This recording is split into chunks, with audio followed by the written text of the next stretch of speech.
अस्सलाम वालेकुम एवरीवन। रमज़ान का मुबारक महीना चल रहा है, तो अपनी क्लास का आगाज़ मैं इस बात से करना चाहूँगा कि मैं अपने आप को और आपको तक़वे की दावत दूँगा, तक़वा इख्तियार करें। ठीक है जी।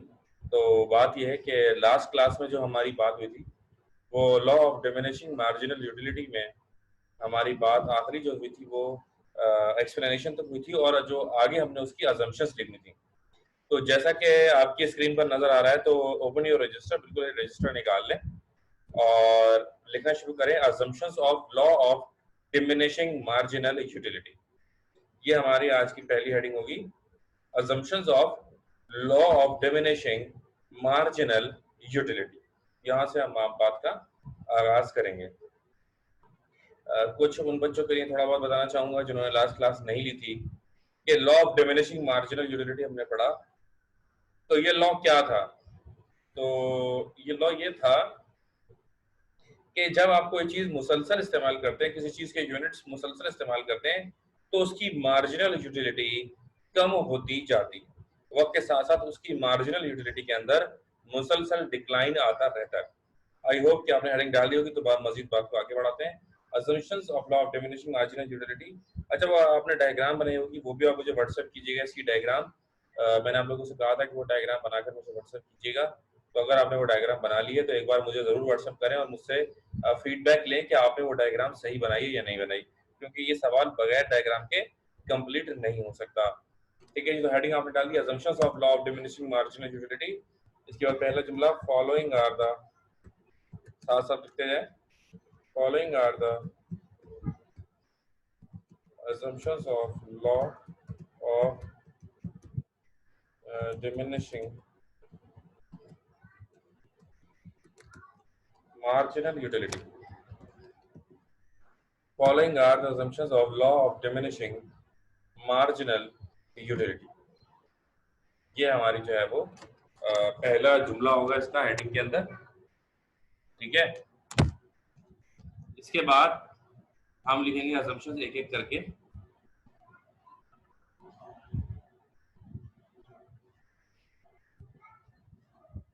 सबसे पहली जो हमारी assumption होगी, यानी कि जो सबसे पहली हमारी सब हेडिंग होगी,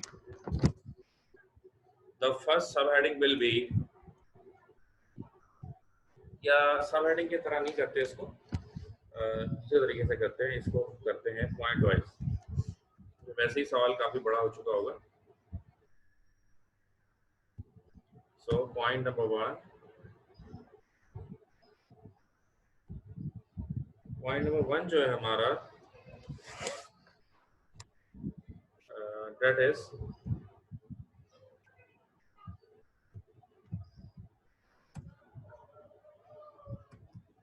द कंज्यूमर इज रैशनल। ये सबसे पहली हेडिंग है हमारी, ये सबसे पहला पॉइंट है हमारा, the consumer is rational. Consumer is rational का मतलब यह है कि जो भी कंज्यूमर उस चीज को इस्तेमाल कर रहा है, वो दिमागी तवाजुन उसका बिल्कुल ठीक है, वो तमाम अच्छे और बुरे को अच्छी तरह समझता है। ये इस बेसिकली है जो है पॉइंट का मतलब है कि वो सही और गलत में तमीज कर सकता है। अगर कंज्यूमर रैशनल होने का मतलब क्या है? जिसका दिमागी तवाजुन ठीक हो। आप में से जिसका भी दिमागी तवाजुन, जो मुझे सुन रहे हैं, जिसका भी दिमागी तवाजुन ठीक है, इसका मतलब वो क्या है? इसका मतलब वो रैशनल है। ठीक है जी। अच्छा, तो बात क्या हो रही थी कि रैशनल बंदा होगा तो क्या होगा? सही और गलत में तमीज कर सकेगा। अगर कोई चीज वो इस्तेमाल कर रहा है, उसे सुकून मैसर हो रहा है, अगर कोई बंदा कोई चीज इस्तेमाल कर रहा है और उसे सुकून मैसर हो रहा है, उसको सुकून मैसर हो रहा है, वो पता कैसे चलेगा? उसको जब पता चलेगा जब वो दिमागी तवाजुन उसका ठीक होगा, अदरवाइज उसको पता नहीं चलेगा, अच्छे बुरे की तमीज नहीं होगी। तो पागलों को जंजीरों में बांध के क्यों रखा जाता है, कैद करके क्यों रखा जाता है, कमरों में बंद करके, या इनके लिए सेपरेट हॉस्पिटल्स क्यों बनाए जाते हैं? क्योंकि उनको तमीज नहीं होती। वो गलती से किया, मजाक में, किसी भी तरीके से किसी को पत्थर मार सकते हैं, छुरा मार सकते हैं, कत्ल कर सकते हैं, धक्का दे सकते हैं, छत से कुछ भी हो सकता है। तो ऐसे पागलों से दूर रहना चाहिए। Point number two, point number two हमारा जो है वो हम लिखते हैं quantity. of each unit of consumption, quantity of each unit of consumption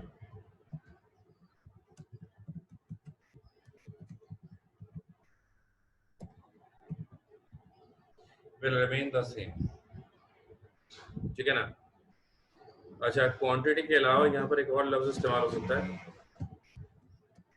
size, volume, तो ये लफ्ज भी बहरहाल इस्तेमाल हो सकते हैं। ठीक है, अच्छा जी।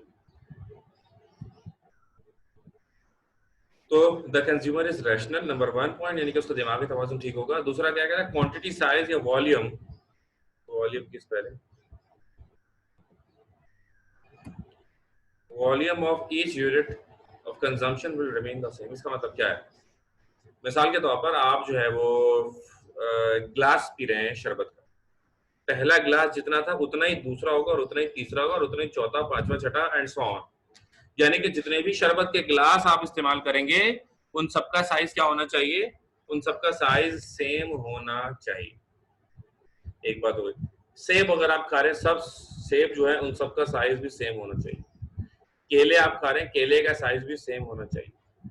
वो वट एवर, रोटी आप खा रहे हैं, कुछ भी आप खा रहे हैं, चिकन टिक्का आप खा रहे हैं, जो भी चीज आप खा रहे हैं उसका साइज सेम होना चाहिए। क्योंकि अगर साइज में डिफरेंट हो जाएगा, क्वांटिटी में अगर फर्क हो जाएगा, 1 किलो की जगह आधा किलो अगर बिरयानी आप खा रहे हैं, 1 लीटर की जगह आधा लीटर अगर आप दूध पी रहे हैं, तो इससे क्या होगा, इससे भी ये लॉ अप्लाई नहीं होगा। तो इसलिए अजम्पशन है इसके अंदर। ठीक है जी। Now point number 3, there will be no interval between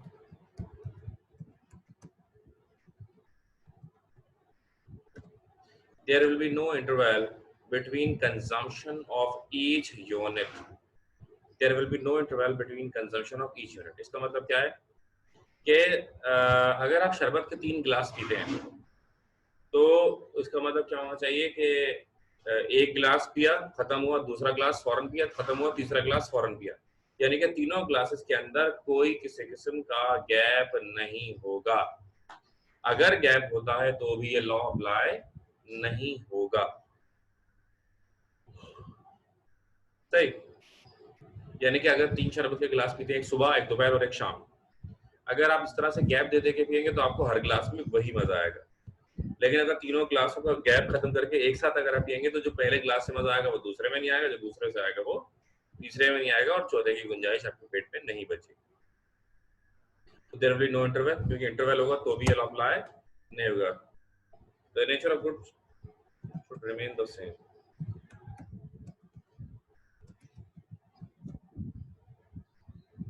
sir interval होना चाहिए या नहीं होना चाहिए? There should be no interval लिखा ना हमने, there should be no interval हमने लिखा है, इसका मतलब है नहीं होना चाहिए।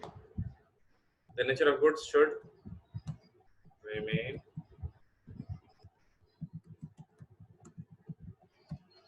नेचर ऑफ गुड्स क्या होना चाहिए, वो भी सेम होना चाहिए। ठीक है ना? नेचर ऑफ गुड्स मतलब क्या, देखिए मिसाल के तौर पर दाल रोटी बनी है और मैंने खाना खाया, मैंने कितनी रोटी पे, 1-1.5 रोटी खाऊंगा, वो रोटी अम्मी ने बनाई और मैंने खा ली, मेरा पेट भर गया। अब एक भाई मेरा जॉब से आता है, वो पिज्जा लेकर आता है साथ, जब पिज्जा मैं देखता हूँ तो मुझे फिर भूख लगने लगती है और मैं उसको भी खा लेता हूँ। तो ये क्या होता है कि सामान चेंज हो जाता है। ठीक है ना, नेचर ऑफ गुड चेंज होता है। दाल से पिज्जा पर आ गया, पिज्जा से जिंगर पे चलेगा, जिंगर से पाए पे आ गए। तो क्या होता है कि जब दूसरी चीज इंसान देखता है तो खुद ब खुद उसके पेट पे एकदम से जादुई सुलेमानी जगह बन जाती है जिसमें आप उसको खा सकते हैं। काफी हद तक ऐसा होता है, यानी बहुत, यानी कि एक के बाद दूसरी वाले, अब ऐसा नहीं कि दूसरे के बाद तीसरी खा लो, चौथी खा लो, पांचवी खा लो, ऐसा नहीं है। जाहिर है कि एक जितना पेट है उतना इंसान खा सकता है, माल पर आया बेशक, लेकिन पेट तो अपना होता है ना। तो the nature of good should remain the same, क्योंकि नेचर ऑफ गुड चेंज होता है जब सामान चेंज होता है। तो हमारी सामान चेंज होने की वजह से हमारा जो लेवल ऑफ कंजम्पशन होता है वो दोबारा, हमारा जो लेवल ऑफ सेटिस्फेक्शन होता है वो दोबारा से बढ़ना शुरू हो जाता है। ठीक है ना? तो यहाँ पर ये अजम्पशन है हमारी कि यहाँ पर हमारी अजम्पशन ये कि the nature of good should remain the same. जब नेचर ऑफ गुड सेम होगा तो नेचर ऑफ गुड सेम होने की वजह से उसमें की जो कंजम्पशन है वो तो जाहिर है होगी, लेकिन जो लेवल ऑफ यूटिलिटी हमारा, जैसे नया प्रोडक्ट हम स्टार्ट करते हैं तो हमारा लेवल ऑफ यूटिलिटी जो होता है वो दोबारा से स्टार्ट हो जाता है, ठीक है ना। तो ये बात इसके अंदर की गई। अच्छा जी, this law can not be applied on money. पैसे पर ये लॉ अप्लाई नहीं होता। क्यों? क्योंकि पैसा एक ऐसी चीज है, जितना जिसके पास आता रहता है उसको वो और उतना ही चाहिए होता है। क्या ख्याल है भाई, है ना। तो पैसा जितना लोगों के पास आता है वो उसको और चाहते हैं, और है और है और है और है। तो यहाँ पर ये बात हमें समझ में आती है कि ये जो law of diminishing marginal utility है ये पैसे पर अप्लाई नहीं हो सकता, क्योंकि पैसा हमें हमें थोड़ा मिलता है। मिसाल के तौर पर अगर आपकी जॉब लग जाती है 30,000 रुपए महीने पर, आप 0 से 30,000 रुपए महीना पर चले गए, आपको बहुत अच्छा लगेगा कि भाई आपको आप 30,000 रुपए मिलना शुरू हो गए। लेकिन अब क्या होगा, वक्त गुजरेगा वही 30,000 रुपए, जब बेरोजगारी से आपका रोजगार लगा, आपने 30,000 रुपए कमाना शुरू करे तो आपको बहुत मजा आ रहा था, आप बहुत चौड़े होकर मार्केट में घूम रहे थे, लोगों को बता रहे थे कि मेरी 30,000 रुपए तनख्वाह लग चुकी है। लेकिन वक्त गुजरा खुशी के आंसू बह रहे थे, पूरे मोहल्ले में आपने मिठाई बांट दी थी 30,000 रुपए महीने की तनख्वाह पर। लेकिन जब 1-1.5 साल गुजरा, आज आपको वही 30,000 रुपए बुरे लगने लगे। क्यों? क्योंकि वक्त गुजर गया, वही चीज आप यूज्ड हो गए। Now what you want more. तो पैसे की कहानी बिल्कुल अलग है। पैसा जितना ज्यादा आता है आपको उतना मजा आता है, जितना ज्यादा आता है उतना ही मजा आता है आपको, ठीक है ना। और इंसान की जो खोपड़ी ना, हवस की खोपड़ी, वो उल्टी खोपड़ी है। उल्टी खोपड़ी में आप जितना भी भरते जाएंगे वो हमेशा खाली रहेगी, क्योंकि वो उल्टी है ना, उसमें जितना भी डालोगे सब निकल आएगा वापसी। तो वो हमेशा हवस की जो खोपड़ी होती है इंसान की, वो खाली रहती है। इसका मतलब क्या है कि जितना आपके पास आएगा आप और चाहेंगे, और आ जाए और आ जाए और आ जाए, ठीक है ना। तो हर इंसान के साथ ऐसे ही है, हमारे साथ भी ऐसे ही हुआ। हमारी जब 10,000 रुपए महीना पे नौकरी लगी जमाने में, तो हम इतना खुश हो गए कि बस अब तो हमें कुछ चाहिए ही नहीं, हमारी जिंदगी बड़ी सुकून से गुजरेगी। 200-250 रुपए महीने रोजाना के अगर हमारे हो जाए तो बस बहुत आराम से हमारी जिंदगी गुजरेगी। तो 10 से 20, 20 से 40, तो इंसान क्या होता है कि कभी भी किसी भी पॉइंट पर जो है वो रुकता नहीं है। जिनकी आज 10 लाख रुपए तनख्वाह होती है वो भी बोलते हैं नहीं हमारी 20 लाख रुपए तनख्वाह होनी चाहिए। जो वजीर आजम बन चुके हैं पाकिस्तान के, वो बोलेंगे नहीं हमें अमेरिका का सदर होना चाहिए। तो यानी कि ये जो हवस की जो खोपड़ी होती है वो तो खैर भारत कभी नहीं भरेगी। तो पैसा भी उसी में से एक चीज है। पैसा जितना आएगा उतना इंसान को और चाहिए होता है। Now the next is this law, next point number 6, this law can not be applied on drugs and addiction। जी, this law can not be applied on drugs and addiction. यानी कि ये लॉ किस पर अप्लाई नहीं हो सकता? ना ही ये लॉ अप्लाई हो सकता है ड्रग्स पर, और ना ही ये लॉ अप्लाई हो सकता है एडिक्शन। अब ड्रग्स क्या होती है? ड्रग्स के लिए हमें राब्ता करना पड़ेगा। हमारे साथ इस वक्त मौजूद हैं हुजैफा और तलहा से भी आप पूछ सकते हैं। हुजैफा ये लोग ज्यादा बेहतर बताएंगे ड्रग्स के बारे में, ठीक है ना। लेकिन बेसिकली क्या होता है कि वो कहते हैं जो नशावर चीजें होती हैं वो इसमें आ जाती हैं। बेसिकली ड्रग्स तो वैसे दवाइयों को भी कहते हैं, लेकिन यहाँ पर वो नशावर चीजें जो इंसान एक बार खाता है, 2 बार खाता है और फिर उसको आदत हो जाती है, ठीक है ना। तो यहाँ पर उन चीजों की बात की गई। अच्छा, अब इंसान ड्रग्स में क्या होता है, अब इंसान एक खुराक ड्रग्स की लेता है, फिर उसको एक और चाहिए होती है, फिर एक और लेता है, फिर उसको एक और चाहिए होती है और एक और चाहिए होती है। यानी कि जितनी ज्यादा वो ड्रग्स इस्तेमाल करता रहता है उतना ही वो हवाओं में और फिजाओं में उड़ना शुरू हो जाता है, ठीक है ना। तो ये उसको और मजा आता है और मजा आता है। तो आपने वो गाना सुना होगा, आज में ऊपर आसमान नीचे, तो इसी पर मेरे ख्याल से बना है। अच्छा, इसी तरह बात है एडिक्शन की। एडिक्शन क्या होता है? एडिक्शन होती है आदत, ठीक है ना। जिस तरह आजकल कुछ बच्चों को लूडो स्टार खेलने की आदत है, किसी टीचर को भी हो सकती है बारह, मतलब आदत हो जाती है एक काम करने की। मोबाइल यूज टू, बहुत ज्यादा मोबाइल इस्तेमाल करना, बहुत ज्यादा मोबाइल इस्तेमाल करना, ये भी जो है ना ऐसा भी होता है, ठीक है। तो नहीं, मैं इतना भी नहीं खेलता, मैं 1-2 बार खेलता हूँ लूडो बस, मतलब पूरे दिन में। एक शहरी के बाद एक बार, मतलब नमाज वगैरह पढ़ने के बाद, और एक बार रात में सोने से पहले। 2 खुराक बहुत है मेरे ख्याल से बस। अच्छा, दोबारा, this law can not be applied on drugs and addiction, यानी कि ना ही ये ड्रग्स पर अप्लाई होगा ना ही एडिक्शन पर अप्लाई होगा, ठीक है ना। And next,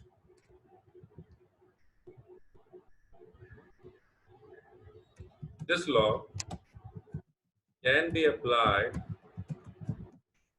only on those goods which can be used in division, which can be used in division, यानी कि ये लॉ सिर्फ उन पर अप्लाई हो सकता है जिनको हम टुकड़ों में करके इस्तेमाल कर सकते हैं, ठीक है ना। मिसाल के तौर पर खरबूजा खाया होगा आपने, खरबूजे के पीसेस करते हैं फिर आप खाते हैं, ठीक है ना।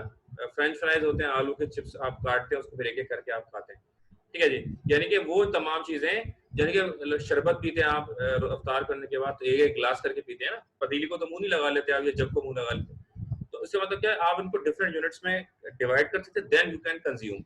अच्छा, अब this law can not be applied on vehicle, गाड़ी पर यह लॉ अप्लाई नहीं हो सकता। क्यों? अब गाड़ी का ऐसे तो नहीं है एक टायर निकाल के लेके चले जाएंगे भगाते हुए, फिर दूसरा टायर लेके नहीं चले जाएंगे, किसी तरह स्टीयरिंग पकड़ के भागते हुए चले जाएंगे, ऐसे तो नहीं होगा।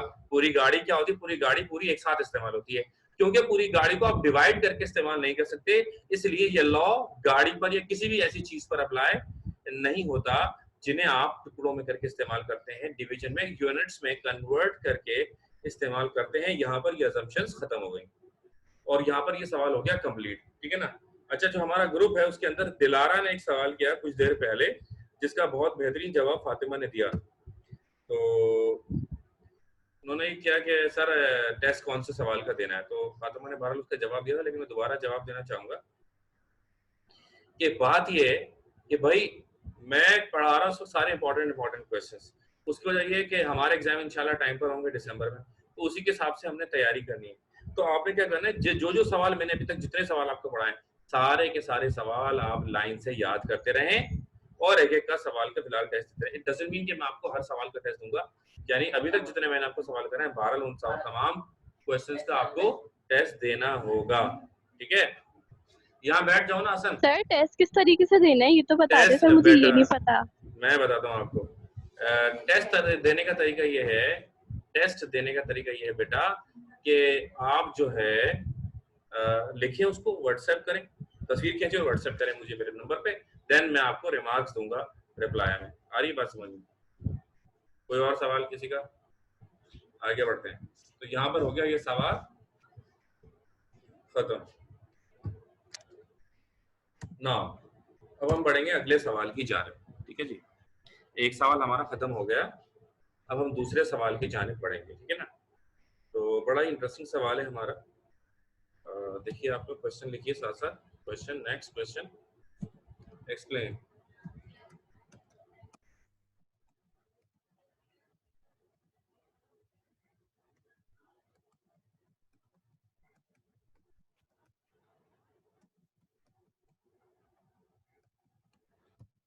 Explain the law of equimarginal utility with the help of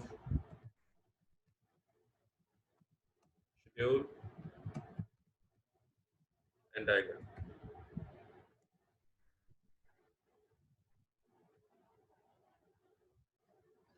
Explain the law of equimarginal utility with the help of schedule and diagram. ये हमारा अगला सवाल है।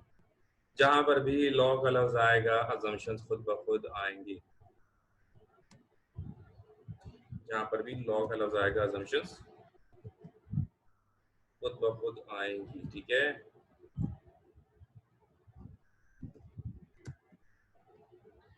तो ये सवाल लिखिए और हेडिंग डालिए, लॉ ऑफ इक्विमार्जिनल यूटिलिटी। डाल दी हेडिंग है भाई? हेडिंग डाल दी?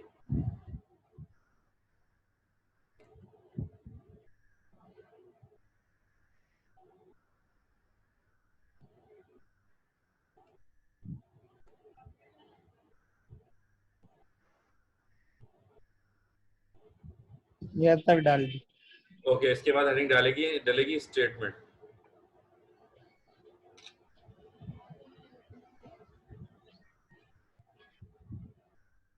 Now the next heading will be statement.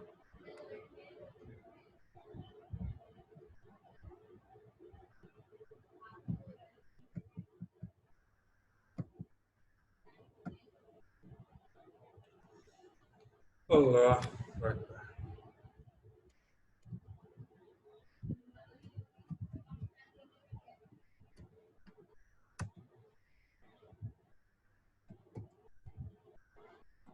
Inverted commas होगा। अच्छा जी, अब हम बात करते हैं इसके ऊपर। बात ये है कि ये जो law of diminishing marginal utility हमने पढ़ा।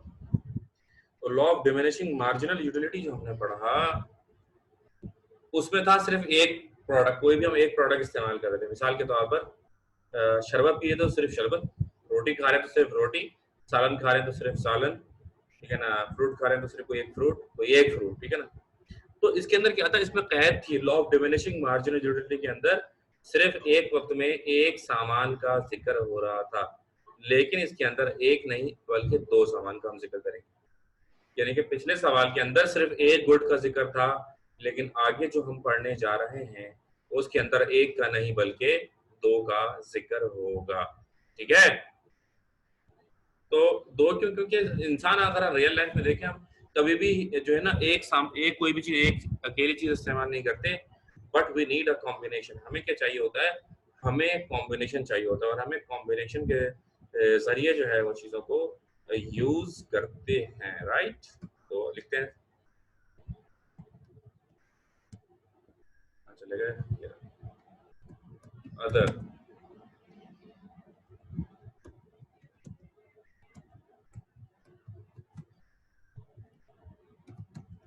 other things will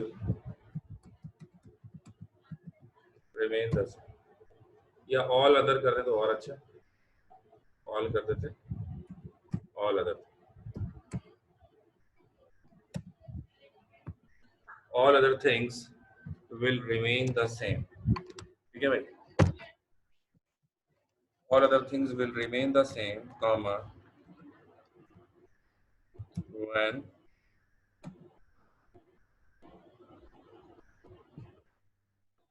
the consumer consume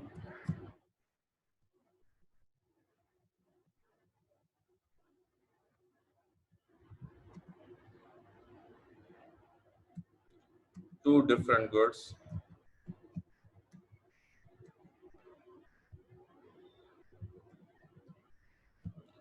simultaneously,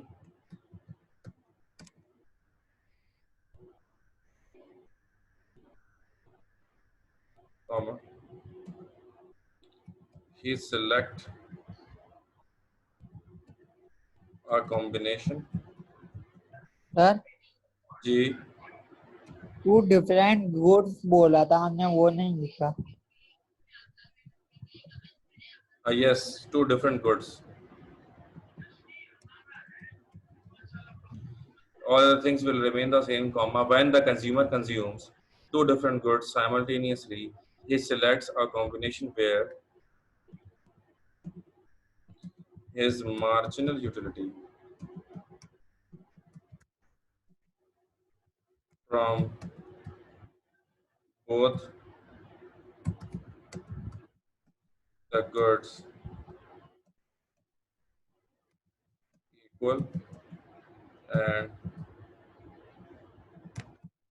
maximum, both the goods is equal and maximum।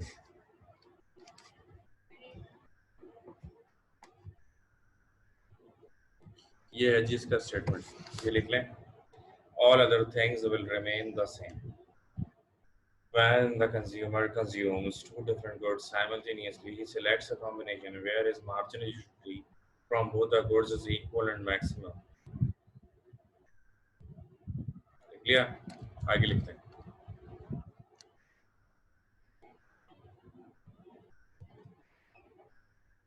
this law is based on, this law comprises of the following conditions, this law comprises of the following conditions: one, when prices are same, heading डालेंगे when prices are same। This law comprises of the following conditions. The first heading is when prices are same, ये heading डालेंगे when prices are same.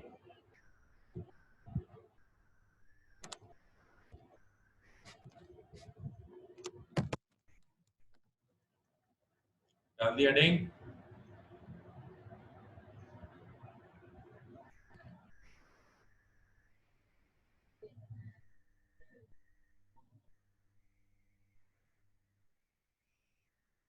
Hello hello hello